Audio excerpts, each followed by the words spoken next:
السلام علیکم dear listeners جی، تو میرے پیارے پیارے لسنرز کہیے کیسے ہیں آپ سب؟ دعا ہے، امید ہے آپ سب بخیر و عافیت ہوں گے۔ الحمدللہ میں بھی بالکل خیریت سے ہوں، اور جیسے کہ میں نے آپ سب سے وعدہ کیا تھا کہ میں اس طویل ناول کے دوران کچھ شارٹ ناولز بھی آپ لوگوں کے ساتھ شیئر کروں گی، تاکہ جو لوگ اس ناول کو نہیں سننا چاہتے وہ بھی بور نہ ہوں، اور دوسرا اکثر لوگ جو ہیں وہ ناول ختم ہونے کے بعد سنتے ہیں، تو وہ انتظار میں ہوں گے کہ ناول کب کمپلیٹ ہو تو پھر ہم سننا شروع کریں۔ تو اس دوران جو ہے آپ سب کے لیے کچھ شارٹ سٹوریز جو ہے میں شیئر کروں گی، تاکہ آپ لوگ جو ہے وہ زیادہ انتظار سے اکتا نہ جائیں، بور نہ ہو جائیں۔ تو یہ ناول کیسا ہے، یہ سٹوری کیسی ہے میں نہیں جانتی، میں نے جو ہے بس ایسے ہی چوز کر لی ہے، سرسری سی نظر دوڑائی ہے کہانی پر، تو مجھے تھوڑی سی بہتر لگی۔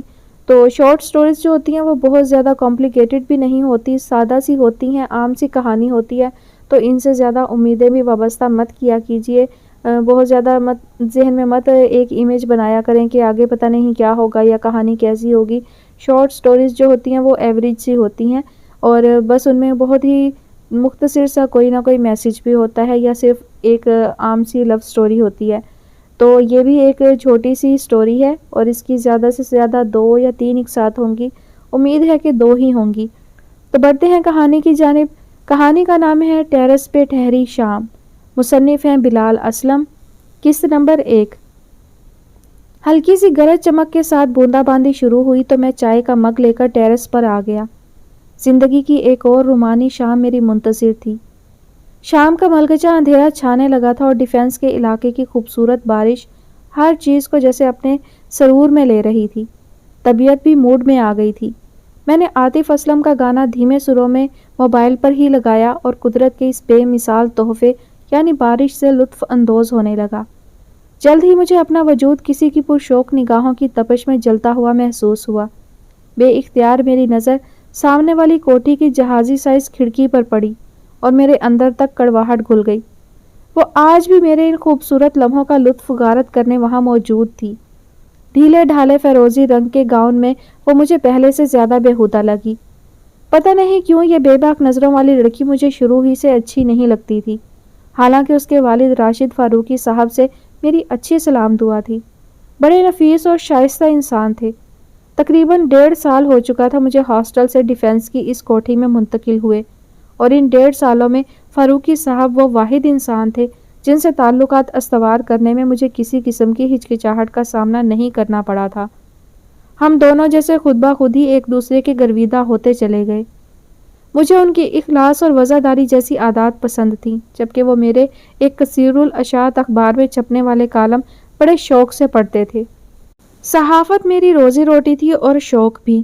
بچپن ہی سے مجھ میں تجسس، مطالعہ اور کسی چیز کی کھوج جیسی صفات بدرجہ اتم موجود تھیں، اور انہی خوبیوں کی بدولت مجھے اپنے مستقبل کی راہیں متعین کرنے میں آسانی ہوئی، اور صحافت کو میں نے بطور پیشہ اپنا لیا۔ ٹی وی چینلز کی بھرمار سے عام لوگوں کو کتنا فائدہ ہوگا اس کا تو مجھے علم نہیں، تاہم ہم صحافیوں کی چاندی ہو گئی۔ ہفتے میں میرے 4 کالم چھپتے تھے، اور اسی اخبار کے ٹی وی چینل پر میرے 3 پروگرام شیڈول تھے۔ اس کے علاوہ بھی ملک کی سیاسی صورتحال کے پیش نظر مختلف ٹی وی چینلز سیاسی تبصروں کے لیے بلاتے رہتے تھے۔ یوں میرا پورا ہفتہ ہی مصروف اور گہما گہمی میں گزرتا۔ خاطر خواہ آمدنی اور کچھ زمیندارانہ پس منظر کی بدولت مجھے لاہور کے علاقے ڈیفنس میں ایک شاندار گھر خریدنے میں کسی دشواری کا سامنا نہیں کرنا پڑا۔ میرے خیالات کا تانتا اس وقت ٹوٹا جب میرے موبائل کی رنگ ٹون بجی۔ اسکرین پر خالو کالنگ کے الفاظ جگمگا رہے تھے۔ میں نے محتاط انداز میں کال ریسیو کی اور فون کان سے لگاتا ہوا کمرے میں آ گیا۔ لہجے میں خوش اخلاقی سموتے ہوئے میں نے سلام کیا۔ انہوں نے بھی خوش دلی سے جواب دیا۔ حال چال پوچھنے کے بعد وہ اصل مدعا پر آ گئے۔ بیٹا کل سبین آ رہی ہے تمہارے پاس۔ خالو کے اس جملے پر میں یوں اچھلا جیسے میرے ہاتھ پر کوئی زہریلا سانپ رینگ آیا ہو۔ موبائل میرے ہاتھ سے گرتے گرتے بچا۔ خالو میری حالت سے بے نیاز اپنی ہی کہے جا رہے تھے۔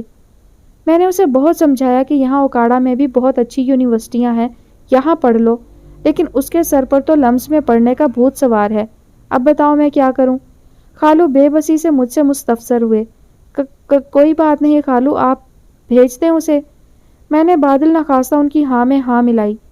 مجھے خالو کے اس فیصلے پر حیرت ہوئی، حالانکہ وہ اچھی طرح جانتے تھے کہ میں لاہور میں اکیلا رہ رہا ہوں اور اماں ابا آبائی شہر سرگودا کے ایک نواحی گاؤں چک 82 میں رہائش پذیر ہیں۔ پھر بھی انہوں نے اپنی جوان جہان بیٹی کو چھڑے مستنڈے کے ساتھ رہنے کے لیے بھیج رہے تھے۔ آزاد خیالی اچھی چیز ہے، لیکن ایسی بھی کیا روشن خیالی کہ انسان اپنی اقدار اور حدود و قیود ہی بھول جائے۔ ایک تو مجھے اماں ابا پر بھی رہ رہ کر غصہ آ رہا تھا۔ کتنا سمجھایا تھا انہیں کہ خدارا میرے پاس آ کر رہیں، بیٹے کے ساتھ انہیں کیا مسئلہ ہے۔ چلو ابا کی تو مجبوری تھی کہ ان کے بغیر زمینوں کا نظام و انصرام نہیں چل سکتا تھا، تاہم اماں کی ایسی کوئی مجبوری نہیں تھی۔ ویسے بھی ماں باپ کے بغیر تو ہنستا بستا گھر دوزخ لگتا ہے، لیکن ان کی بس ایک ہی رٹ تھی کہ ہمیں اپنی مٹی سے جدا مت کرو۔ اب بھلا ان سے کوئی پوچھے کہ میں نے کون سا انڈیا کے کسی شہر میں گھر لے لیا تھا جو انہیں اپنی مٹی سے جدا ہونے کا خدشہ تھا۔ بہرحال اب انہیں اپنے ساتھ لاہور رکھنا ضروری ہو گیا تھا۔ کب آ رہی ہے وہ؟ میں نے کچھ سوچتے ہوئے پوچھا تو وہ بولے، پرسوں صبح میں اسے گاڑی میں بٹھا دوں گا، بس اسٹینڈ سے ریسیو کر لینا اسے۔ جی ٹھیک ہے، کہتے ہوئے میں نے فون بند کر دیا۔ یعنی آج کی رات اور کل کا پورا دن تھا میرے پاس اماں ابا کو منانے اور پھر لاہور لانے کے لیے۔ میں فوراً سرگودا جانے کے لیے تیار ہو گیا۔ مجھے امید تھی کہ 2-2.5 گھنٹوں میں گاؤں پہنچ جاؤں گا اور رات کا کھانا اماں کے ہاتھ سے کھاؤں گا۔ لاہور کا سرگودا سے فاصلہ ہی کتنا تھا۔ ضروری سامان لے کر میں نکل پڑا۔ ٹھیک 2 گھنٹے بعد میں اپنے گاؤں کی حدود میں داخل ہو رہا تھا۔ گھر پہنچنے میں مجھے زیادہ دیر نہیں لگی۔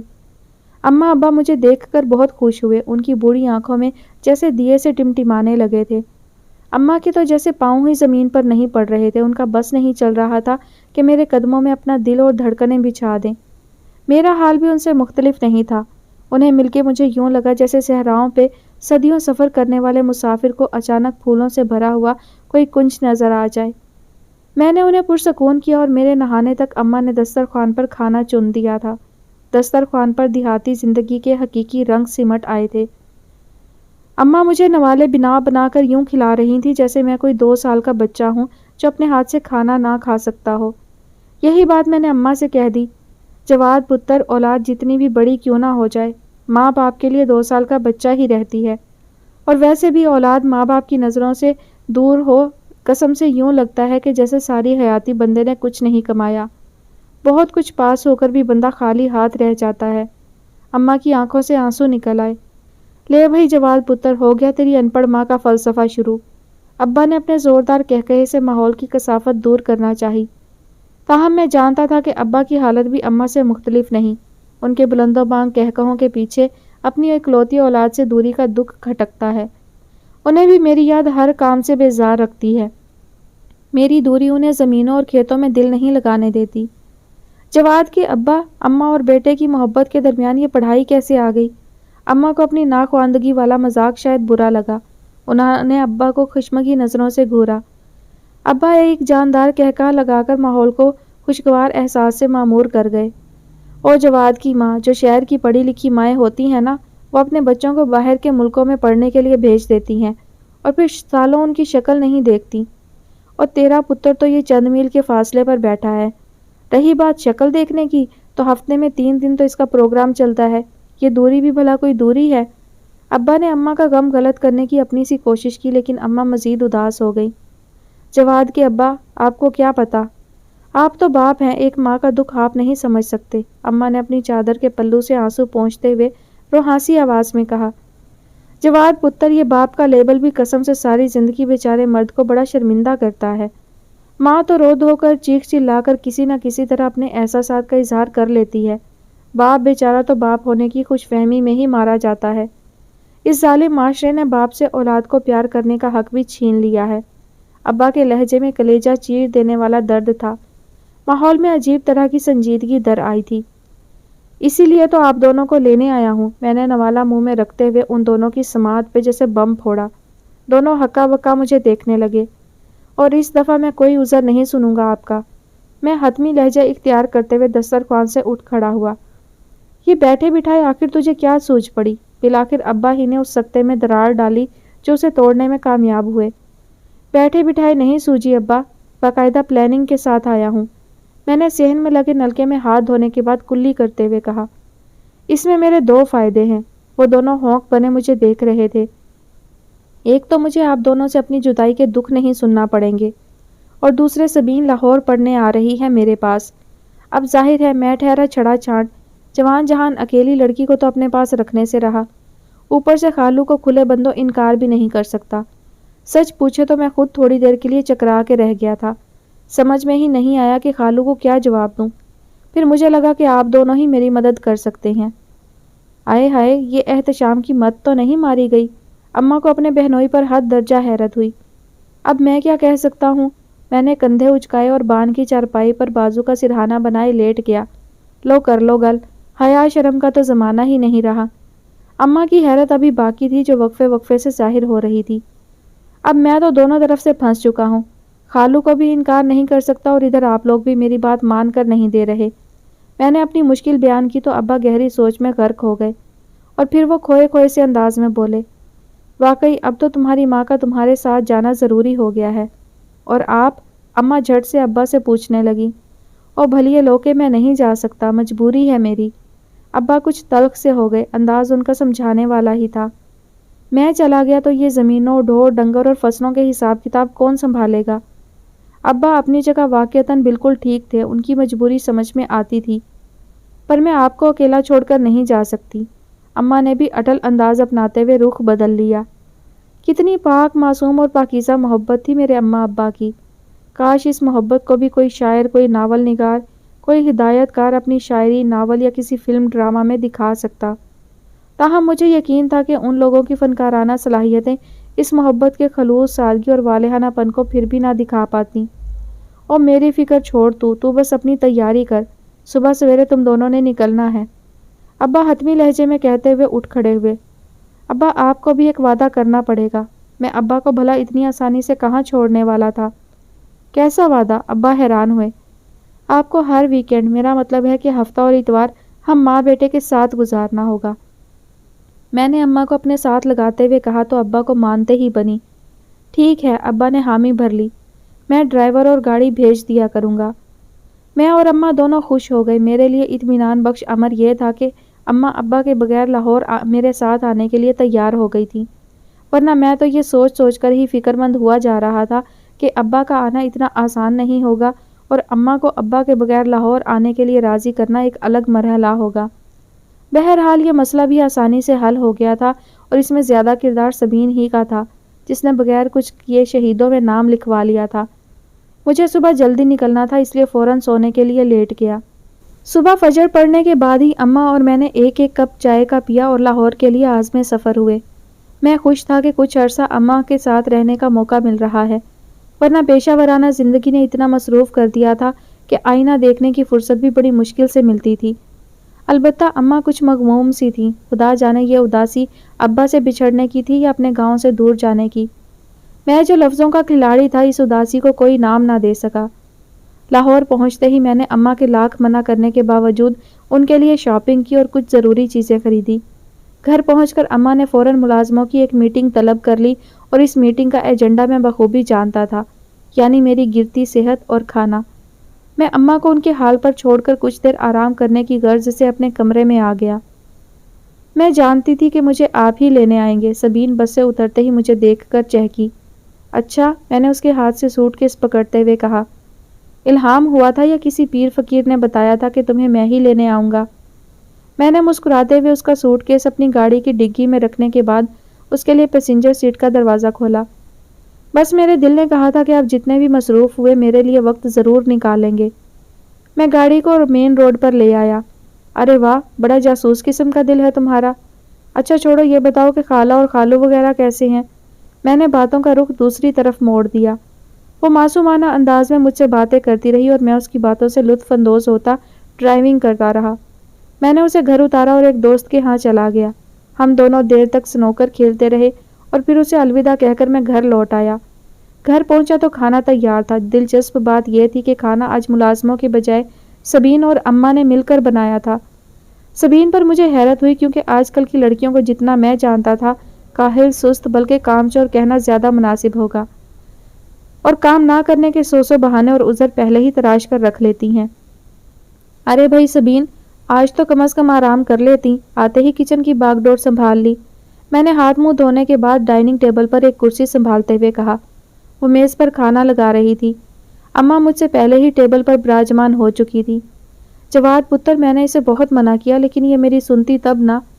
اس کی ماں کو پتہ لگے گا تو کیا سوچے گی کہ بھانجی کے آتے ہی خالہ نے اسے کام پر لگا دیا۔ اماں نے اپنی اکلوتی اور خوبصورت بھانجی کو محبت پاش نظروں سے دیکھتے ہوئے کہا۔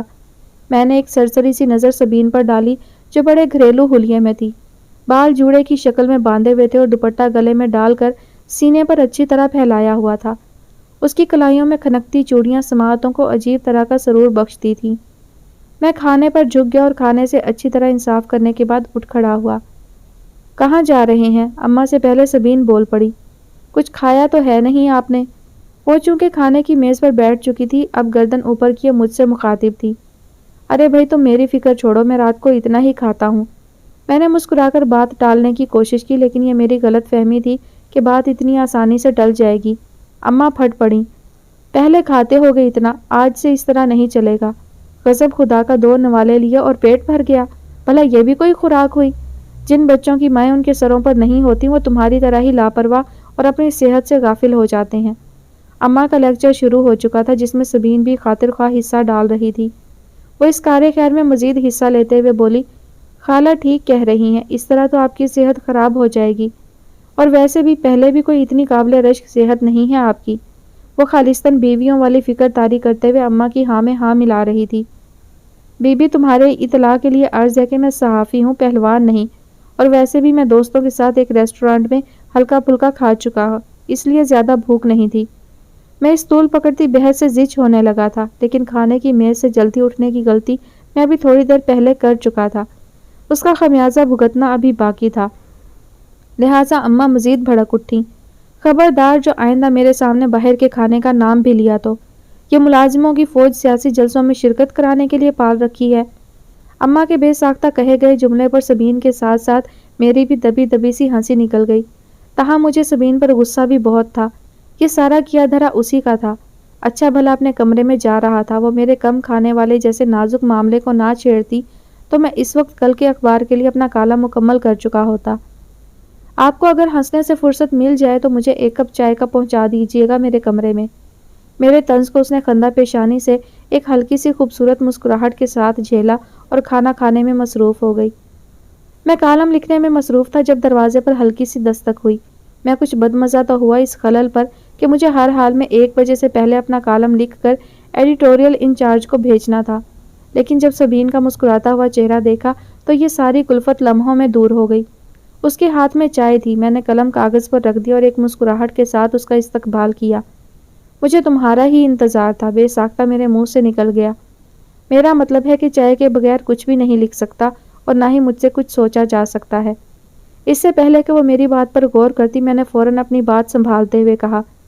وہ چائے کی پیالی میرے سامنے میز پر رکھتے ہوئے میرے پاس ہی کرسی گھسیٹ کر بیٹھ گئی۔ کیا لکھ رہے ہیں؟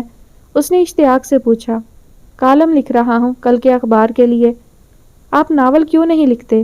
اس نے عجیب بے تکا سا سوال کیا۔ اب پتہ نہیں یہ سوال تھا یا فرمائش۔ اگر فرمائش تھی تو یہ کسی طور میری طبیعت سے میل نہیں کھاتی تھی۔ کیوں خواتین ناول نگاری کے فن میں کم پڑ رہی ہیں جو تم مجھ سے ناول لکھوانا چاہ رہی ہو؟ ایک طنزیہ سی مسکراہٹ میرے ہونٹوں پر در آئی۔ میں نے چائے کا سپ لیتے ہوئے دوبارہ لکھنا شروع کر دیا۔ پلیز لکھیں نا ناول، میں اپنی سب فرینڈز کو بتاؤں گی کہ میرے کزن بہت اچھے ناول نگار ہیں اور آپ کے ناول انہیں پڑھاؤں گی بھی۔ وہ عجیب بے تکی ضد لے کر بیٹھ گئی تھی۔ تم یہ بھی تو بتا سکتی ہو کہ میرے کزن بہت اچھے صحافی ہیں، بہت اچھے کالم لکھتے ہیں، بہت اچھے ٹاک شوز کرتے ہیں۔ میں نے دلائل سے اس کی سہیلیوں میں اسے اپنی شخصیت نمایاں کرنے کا ایک اور مفید نسخہ بتایا۔ نہیں نا، بس میرا دل کرتا ہے کہ آپ ناول لکھیں۔ اس کی ضد اپنی جگہ برقرار تھی، وہ کسی طور مان کر ہی نہیں دے رہی تھی۔ بھئی تمہارا دل مجھے بہت خراب کرے گا، یہ مجھ سے میری روزی روٹی چھڑوائے گا۔ میں نے ہنستے ہوئے اس کی بات مذاق میں اڑانا چاہی، لیکن میں اس بات سے یکسر بے خبر تھا کہ مستقبل قریب میں اس کا دل مجھے واقعی خراب کرنے والا ہے۔ سبین کے ایڈمیشن کھلنے میں ابھی 3-4 روز باقی تھے، اس لیے اس نے لاہور گھومنے کا پروگرام بنا لیا۔ وہ چاہتی کہ میں اس کا ڈرائیور بن کر اسے ہر اس جگہ لے جاؤں جہاں وہ جانا چاہتی ہے۔ میں یہ ذمہ داری بخوشی نبھاتا اگر میرے پاس ذرا سا بھی ٹائم ہوتا۔ دوسرا مسئلہ یہ تھا کہ میرے پاس گاڑی بھی صرف ایک تھی۔ زیادہ گاڑیاں رکھ کر ایک تو میں زندگی کو پیچیدہ نہیں بنانا چاہتا تھا، دوسرے مجھے نمود و نمائش سے سخت نفرت تھی۔ بہرحال گاڑی کی قربانی میں نے دی، البتہ وقت کی قربانی میں چاہتے ہوئے بھی اسے نہیں دے پایا۔ یہ میرے اختیار میں نہیں تھا۔ وہ ڈرائیور کے ساتھ 3-4 دن خوب گھومی، اماں کو بھی وہ ساتھ ساتھ لیے پھری۔ ویسے خالہ اور بھانجی کی آپس میں بنتی بھی بہت تھی۔ 5ویں دن میں اس کا ایڈمیشن یونیورسٹی میں کروا آیا تھا۔ گاڑی مجھے دوسری لینی پڑی اور میں نے نیلے رنگ کی ایک وٹس خرید لی جو خاص طور پر سبین کو یونیورسٹی لے جاتی اور لے آتی۔ ہاں، اگر ڈرائیور کسی وجہ سے چھٹی پر ہوتا تو ڈرائیونگ کے فرائض مجھے ہی سر انجام دینے پڑتے۔ زندگی معمول کے مطابق چل رہی تھی۔ اس معمول میں غیر معمولی فرق تب آیا جب سبین اپنے پہلے سیمسٹر کے بعد واپس اوکاڑا چلی گئی۔ وہ ایک عام سا دن تھا جب میں واپس گھر آیا۔ ایک عجیب طرح کی خاموشی در و دیوار سے لپٹی ہوئی تھی، اداس اور بیزار سا کر دینے والی خاموشی۔ اماں غالباً عصر کی نماز پڑھنے اپنے کمرے میں جا چکی تھی۔ میں نے چائے کے لیے غیر ارادی طور پر سبین کو آوازیں دینا شروع کر دیں۔ اصل میں جب سے وہ آئی تھی میری چائے کی ذمہ داری غیر اعلانیہ طور پر اسی نے سنبھال لی تھی۔ پھر چاہے شام کی ہو یا پھر رات گئے مجھے چائے کی طلب محسوس ہو، مجھے بس کہنے کی دیر ہوتی اور وہ بوتل کے جن کی طرح چائے لے کر حاضر ہو جاتی۔ اس نے چائے بنانے میں کبھی سستی یا بیزاری کا مظاہرہ نہیں کیا تھا۔ ملازمہ نے مجھے بتایا کہ سبین بی بی تو آج دوپہر ہی کو واپس اوکاڑا چلی گئی ہیں۔ خبر اتنی غیر معمولی نہیں تھی، پتہ نہیں مجھے کیوں اتنی غیر معمولی لگی، یا شاید میں نے رد عمل معمول سے ہٹ کر دیا تھا۔ نہ جانے کیوں مجھے اس کا جانا اچھا نہیں لگا، حالانکہ وہ میری بیوی نہ تھی اور نہ ہی میں اس کا شوہر۔ وہ میرے پاس پڑھنے کے لیے آئی تھی، اپنا ماسٹرز مکمل کرنے کے بعد اس نے واپس چلے جانا تھا۔ پتہ نہیں مجھے ایسا کیوں لگ رہا تھا جیسے کسی نے میری کوئی بہت ہی پیاری چیز مانگ لی ہو اور میں اسے دینا نہ چاہتا ہوں۔ تو کیا سبین مجھے اپنی سی لگنے لگی تھی؟ نہیں، ایسا نہیں ہونا چاہیے۔ میں بڑبڑاتے ہوئے غیر ارادی طور پر صوفے سے اٹھ کھڑا ہوا۔ ملازمہ نے حیرانی سے مجھے دیکھا۔ مجھے اپنی حالت کا احساس ہوا تو عجیب سی شرمندگی میرے چہرے پر در آئی۔ پتہ نہیں کیوں میں اپنے جذبات ہر کسی سے چھپانا چاہ رہا تھا، اور انسان کی شخصیت میں جب چور جذبے شامل ہو جائیں تو محبت کی مٹی سے اس کی شخصیت کا ایک نیا خمیر گوندھا جاتا ہے، اس کے احساسات بدل دیے جاتے ہیں، اس کی روح کو ایک نئی شکل دی جاتی ہے، اس کے خیالات میں نئے آہنگ بھرے جاتے ہیں، اور یہی ٹوٹ پھوٹ مجھ میں شروع ہو چکی تھی۔ میں بدل رہا تھا اور اسی وقت مجھ پر انکشاف ہوا تھا کہ مجھے خود سے 5 سال چھوٹی سبین سے محبت ہو گئی ہے۔ کیا مجھے شرمندہ نہیں ہونا چاہیے؟ لیکن اگر محبت بھی اپنے ہونے کے جواز ڈھونڈنے لگتی تو پھر اسے محبت کون کہتا؟ محبت میں بھی اگر حدود و قیود کے تماشے لگنے لگتے تو اسے محبت کون مانتا؟ اس کی بے اعتدالیاں کسے اچھی لگتیں؟ اس کی غیر یقینیت کسے ہانٹ کرتی؟ یہ محبت ہی تو ہے جو اپنی تمام تر بے اعتدالیوں سمیت ہمیں مبہوت کرتی ہے، اپنی تمام تر خامیوں کے باوجود ہمیں بھا جاتی ہے، اور پھر یہ اپنے آکٹوپس میں ہمیں یوں جکڑتی ہے کہ لاکھ چاہنے کے باوجود بھی ہم اس کے آہنی شکنجے سے نہیں نکل سکتے، ہمیں یوں بے بس کر دیتی ہے کہ ہم سانس تک اپنی مرضی سے نہیں لے سکتے۔ میرے ان خیالات کا سلسلہ دور تک جاتا اگر اماں بر وقت آ کر مجھے خرد کی دنیا میں واپس نہ لاتی۔ کیا بات ہے، تیرا چہرہ کیوں اترا ہوا ہے؟ اماں نے اپنے چہرے پر ازلی فکر مندی طاری کرتے ہوئے مجھ سے پوچھا اور خود تسبیح کے تانے گراتے ہوئے صوفے پر بیٹھ گئیں۔ کچھ نہیں اماں، میں بیزار سے انداز میں اماں کو جواب دیتا اپنے کمرے میں آ گیا۔ ابھی بمشکل میں نے جوتے اتارے تھے کہ میرے فون کی رنگ ٹون بج اٹھی۔ میں نے بغیر دیکھے کال ریسیو کر کے فون کان سے لگایا۔ دوسری طرف جو آواز تھی وہ مردہ ہوتی رگوں میں زندگی دوڑا دینے والی تھی۔ ہاں، وہ سبین کی آواز تھی، وہی سبین جو مجھے اپنی سی لگنے لگی تھی، وہی سبین جس نے میرے پورے وجود کو اپنے ٹرانس میں لے لیا تھا، وہی سبین جس نے میرے ہر جذبے کو ہپنوٹائز کر لیا تھا۔ کیسی ہو سبین؟ میں نے اپنے لہجے کو حتی المقدور نارمل رکھنے کی کوشش کی کہ میری آواز کا ذرا سا بھی بھاری پن کہیں اس پر سارے راز عیاں نہ کر دے۔ اوہ سوری جواد بھائی، میں آپ کو خدا حافظ کہے بغیر ہی اوکاڑا آ گئی تھی۔ اصل میں ایگزامز ختم ہونے کی خوشی ہو اتنی تھی کہ مجھے کچھ بھی سمجھ ہی نہ آیا کہ کیا کروں اور کیا نہ کروں۔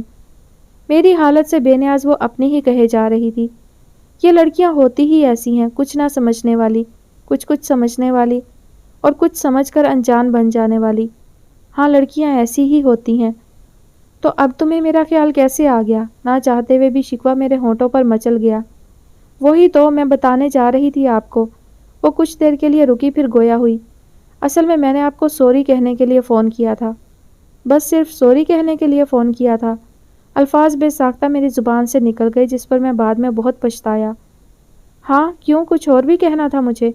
وہ بڑے معصوم سے لہجے میں مجھ سے پوچھ رہی تھی۔ میں جھنجھلا سا گیا۔ اچھا ٹھیک ہے، میں ایک ضروری کام سے نکل رہا ہوں، بعد میں بات کرتے ہیں۔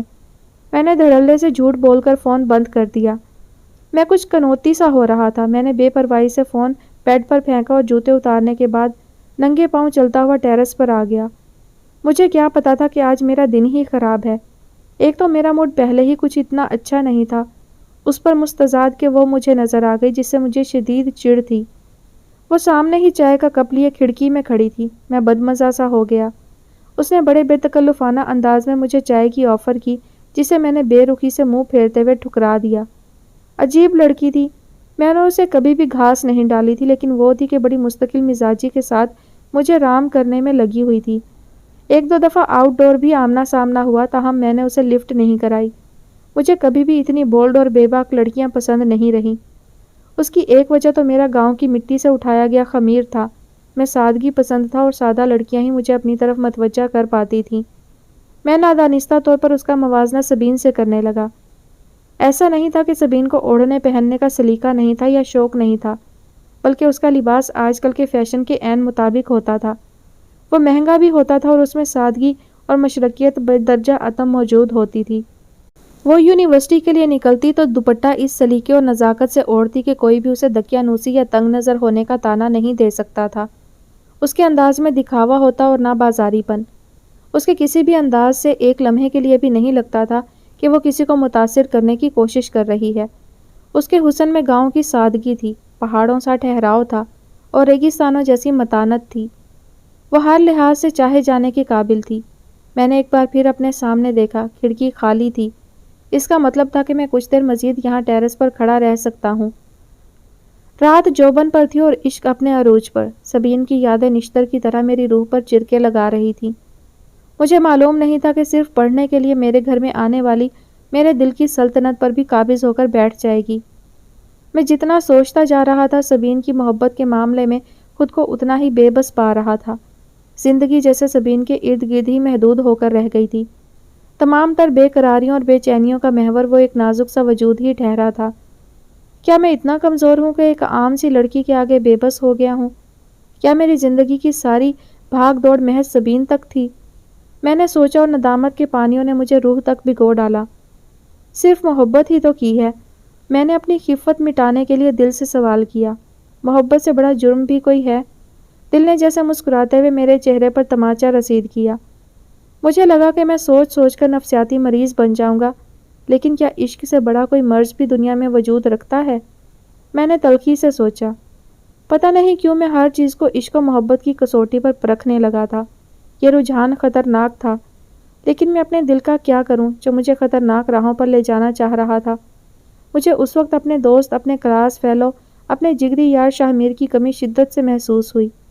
مجھے نہیں معلوم کہ وہ بزلہ سنج تھا، ہنسمکھ تھا، یا پھر سٹیج پر ہزاروں بحروب بدلنے والا کوئی اداکار، لیکن جو بھی اس کے ساتھ کچھ وقت گزارتا، کچھ دیر کے لیے ہی صحیح اپنے سب دکھ درد بھول جاتا، اور مجھے اس وقت اس کی کمپنی درکار تھی۔ میں ایک جھٹکے سے بیڈ سے اترا، موبائل فون اور گاڑی کی چابی اٹھائی اور سلیپرز ہی میں باہر نکل آیا۔ میں نے شاہ میر کو فون کیا، وہ گھر پر ہی تھا۔ میں اس کے گھر پہنچا تو وہ اپنے کمرے میں بیڈ پر کراؤن سے ٹیک لگائے کسی نازنین سے میسیجنگ میں مصروف۔ میں اس کے سامنے بیڈ پر نڈھال سا گر گیا اور یوں لمبے لمبے سانس لینے لگا جیسے میلوں کی مسافت طے کر کے آیا ہوں۔ کیا ہوا میرے جگر کے ٹکڑے؟ وہ اپنے مخصوص انداز میں چہکا۔ میں آنکھیں بند کیے پڑا رہا۔ شاہ میر میری رگ رگ سے واقف تھا، سو خاموشی سے میرے بولنے کا انتظار کرنے لگا۔ یقیناً اسے آج مجھ میں واضح تبدیلی نظر آ رہی تھی۔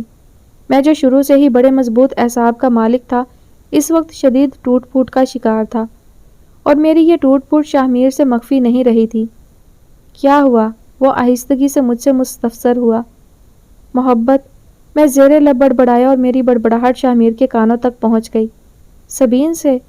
میں ایک جھٹکے سے اٹھ کر بیٹھ گیا اور شاہ میر کو یوں دیکھنے لگا جیسے پڑھائیوں کے سر سے سینگ نکل آئے ہوں۔ تمہیں کیسے معلوم ہوا؟ میں پھٹی پھٹی آنکھوں سے اسے دیکھنے لگا۔ وہ بڑے عجیب انداز میں مسکرایا۔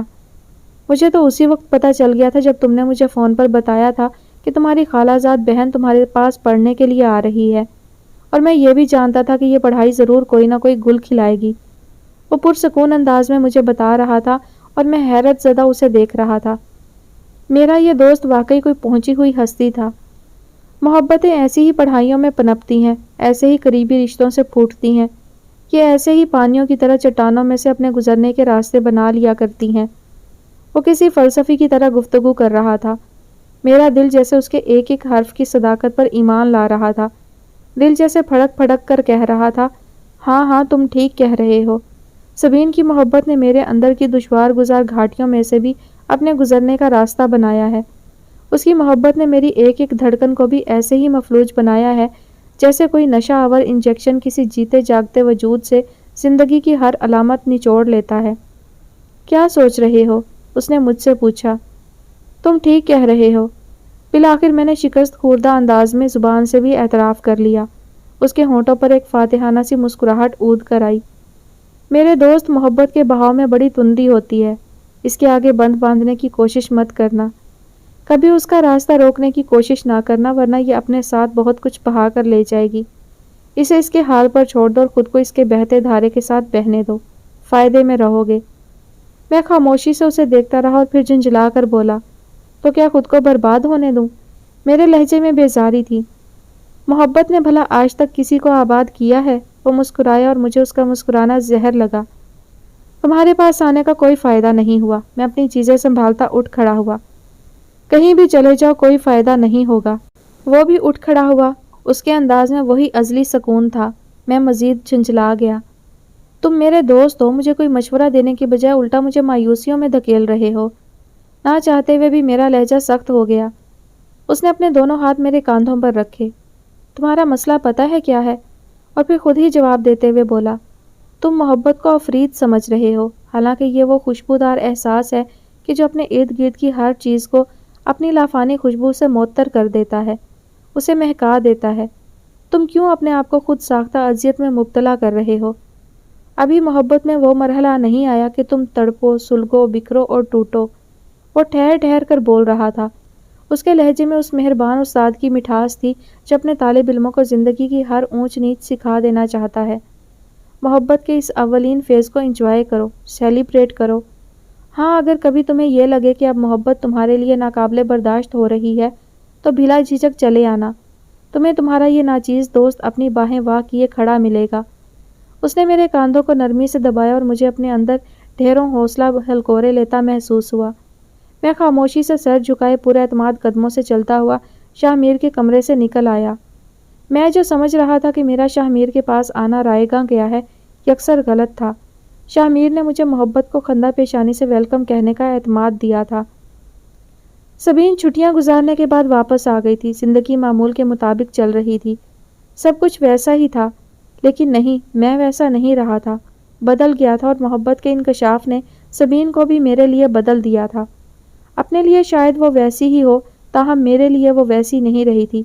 اب جب میں اسے دیکھتا تو دل میں ایک عجیب سی سرخوشی اور سرشاری سر اٹھاتی، فضاؤں میں نغمے سے گونجنے لگتے اور آسمانوں سے پریاں سی اترتی محسوس ہوتی۔ جب کسی دوسرے انسان کو دیکھنے کا نظریہ بدل جائے تو پھر انسان خود بھی بدل جاتا ہے۔ یہی میرے ساتھ ہو رہا تھا۔ وہ مجھے پہلے سے زیادہ خوبصورت لگنے لگی تھی، پہلے سے زیادہ اچھی لگنے لگی تھی۔ شاہ میر کے مشورے کے مطابق میں محبت کے اس اولی مرحلے کو انجوائے کر رہا تھا۔ سبین کا ساتھ مجھے مسرور رکھتا۔